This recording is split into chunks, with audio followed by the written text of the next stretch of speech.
আসসালামু আলাইকুম বন্ধুরা, ফিল্মি দুনিয়া চ্যানেলে আপনাদের স্বাগতম।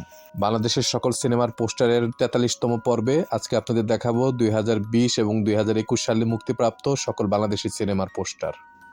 2020 সালে মুক্তিপ্রাপ্ত প্রথম সিনেমাটি ছিল এম শাখাওয়াত হোসেন পরিচালিত জয়নগরের জমিদার। এটাতে অভিনয় করেছিলেন আবু সাঈদ খান, ফারজানা ছবি এবং আরমান পারভেজ মুরাদ।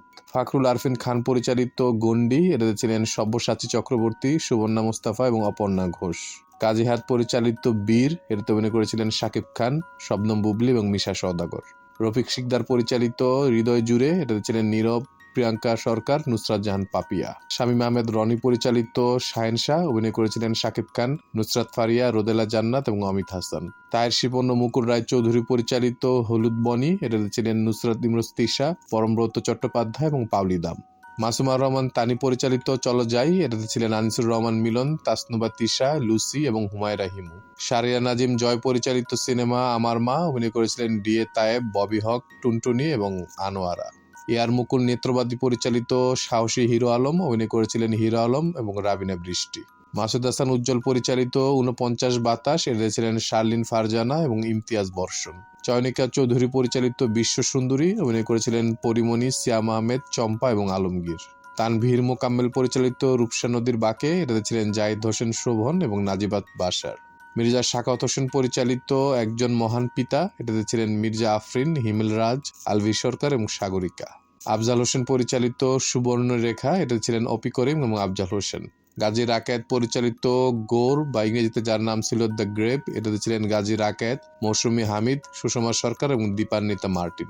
এয়ার মুকুল নেত্রবাদী পরিচালিত আরেকটি সিনেমা আমি তোমার রাজা তুমি আমার রানী, এটাতে ছিলেন আদনান আদি, তারিন সুভা, লাবণ্য এবং অনন্যা। এটাই ছিল 2020 সালে মুক্তিপ্রাপ্ত সর্বশেষ সিনেমা। 2020 সালে মুক্তিপ্রাপ্ত মোট সিনেমার সংখ্যা ছিল মাত্র 16টি, কারণ তখন ভয়াবহ করোনা মহামারীর কারণে সিনেমা হল বন্ধ করে দেওয়া হয়েছিল। 2021 সালে মুক্তিপ্রাপ্ত প্রথম সিনেমাটি ছিল রবিউল ইসলাম রাজ পরিচালিত কেন সন্ত্রাসী, এটাতে অভিনয় করেছিলেন স্বাধীন শাহ, মেরিমা, মুক্তি এবং মিশা সওদাগর। কমল সরকার পরিচালিত সিনেমা রংবাজি দ্য লাফাঙ্গা, এটাতে ছিলেন ইউসুফ রনি, বিন্দিয়া, অরিন এবং অমিত হাসান। আতিকুর রহমান লাবলু পরিচালিত পাগলের মতো ভালোবাসি, এটাতে ছিলেন আসিফ নূর, অধরা খান এবং সুমিত সেনগুপ্ত।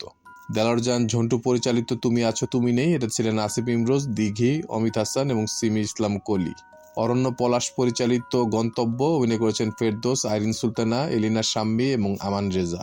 হাবিবুর রহমান পরিচালিত বাংলা ভাষায় নির্মিত প্রথম এবং একমাত্র 3D সিনেমা অলাদ চক্র, এটাতে ছিলেন আহমেদ রুবেল এবং জয়া হাসান। তকির আহমেদ পরিচালিত স্ফুলিঙ্গ, অভিনয় করেছেন শ্যামল মাওলা, জাকিয়া বাড়ি মম, পরিমণি এবং রৌনক হাসান।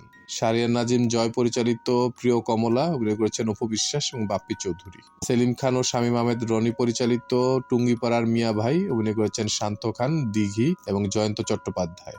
নার্গিস আক্তার পরিচালিত জয়বতী কন্যার মন, এতে অভিনয় করেছিলেন গাজী আব্দুল নূর এবং সায়ন্তনী দত্ত। এফআই মানিক পরিচালিত সৌভাগ্য, এটাতে ছিলেন ডিপজল, মৌসুমী তন্দ্রা, কাজী মারুফ এবং তমা মির্জা। অনন্য মামুন পরিচালিত সিনেমা নবাব এলএলবি, এটাতে ছিলেন শাকিব খান, মাহিয়া মাহি, অর্চিতা স্পর্শিয়া এবং রাশেদ মামুন অপু। অনন্য মামুন পরিচালিত আরেকটি সিনেমা কসাই, অভিনয় করেছিলেন নীরব, প্রিয়মণি এবং রাশেদ মামুন অপু। সেলিম খান ও শামীম আহমেদ রনি পরিচালিত সিনেমা আগস্ট 1975, এটাতে ছিলেন তাসকিন রহমান, তৌকির আহমেদ, শহীদুজ্জামান সেলিম, মাসুমা রহমান নাবিলা এবং আনিসুর রহমান মিলন।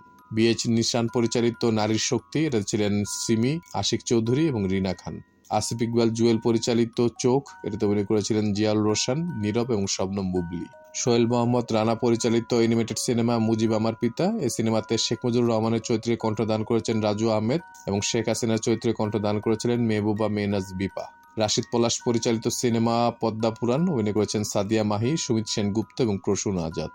এন রাশেদ চৌধুরী পরিচালিত সিনেমা চন্দ্রবতী কথা, এটাতে ছিলেন দিলরুবা দোয়েল, ইমতিয়াজ বর্ষণ সহ আর অনেকে। প্রসূন রহমান পরিচালিত সিনেমা ঢাকা ড্রিম, এটাতে ছিলেন ফজলুর রহমান বাবু, মনিরা মিঠু, পূর্ণিমা বৃষ্টি, আরশ খান সহ আর অনেকে। এফআই মানিক পরিচালিত এ দেশ তোমার আমার, অভিনয় করেছেন ডিপজল, দিতি, জায়েদ খান, রোমানা মুক্তি এবং সোহেল রানা। আব্দুল্লাহ মোহাম্মদ সাদ পরিচালিত সিনেমা রেহানা মরিয়ম নূর, এটাতে ছিলেন আজমির হক বাঁধন এবং কাজী সামি হাসান। আবুল কাশেম মন্ডল পরিচালিত হৃদয়ের আঙিনায়, অভিনয় করেছেন তানভীর হাসিব এবং জান্নাত। রুবেল আনুশ পরিচালিত সিনেমা নিষিদ্ধ প্রেমের গল্প, এটাতে অভিনয় করেছেন শিমলা, শিশুশিল্পী মামুন এবং মনিরা মিঠু। মূলত এই সিনেমাটি সেন্সর বোর্ড থেকে পারমিশন না পাওয়ার কারণে সিনেমা হলে মুক্তি পায়নি, সরাসরি ইউটিউবে মুক্তি পেয়েছিল। রেজন শাহরিয়ার সুমিত পরিচালিত সিনেমা নোনা জলের কাব্য, এটাতে ছিলেন তিতাস জিয়া, তাসনুবা তামান্না এবং ফজলুর রহমান বাবু। সানি সানোয়ার এবং ফয়সাল আহমেদ পরিচালিত মিশন এক্সট্রিম, এটাতে অভিনয় করেছিলেন আরিফিন শুভ, ঐশী, তাসকিন, সাদিয়া নাবিলা এবং সুমিত সেনগুপ্ত। নুরুল আলম আতিক পরিচালিত লাল মোরগের ঝুঁটি, অভিনয় করেছেন আহমেদ রুবেল, আসনা হাবিব ভাবনা, দীপক সুমন এবং জ্যোতিকা জ্যোতি। সাইদুল আনাম টুটুল পরিচালিত কালবেলা, এটাতে ছিলেন তাহমিনা অথই, মুনিরুজ্জামান এবং সাইকা আহমেদ। রনি ভৌমিক পরিচালিত মৃধা বনাম মৃধা, এটাতে ছিলেন তারিক আনাম খান, সিয়াম আহমেদ এবং নোভা ফিরোজ। মীর সাব্বির পরিচালিত রাত জাগা ফুল, অভিনয় করেছেন মীর সাব্বির, ঐশী, তানভীর, ফজলুর রহমান বাবু এবং তানিন তানহা। নজরুল ইসলাম পরিচালিত চিরঞ্জীব মুজিব, অভিনয় করেছেন আহমেদ রুবেল এবং পূর্ণিমা। এটাই ছিল 2021 সালে মুক্তিপ্রাপ্ত সর্বশেষ বাংলাদেশি সিনেমা। 2021 সালে মুক্তিপ্রাপ্ত মোট বাংলাদেশি সিনেমার সংখ্যা ছিল 31টি।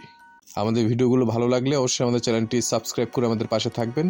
ইনশাআল্লাহ খুব শীঘ্রই দেখা হচ্ছে ভিন্ন সাথে নতুন কোনো ভিডিও নিয়ে। আল্লাহ হাফিজ।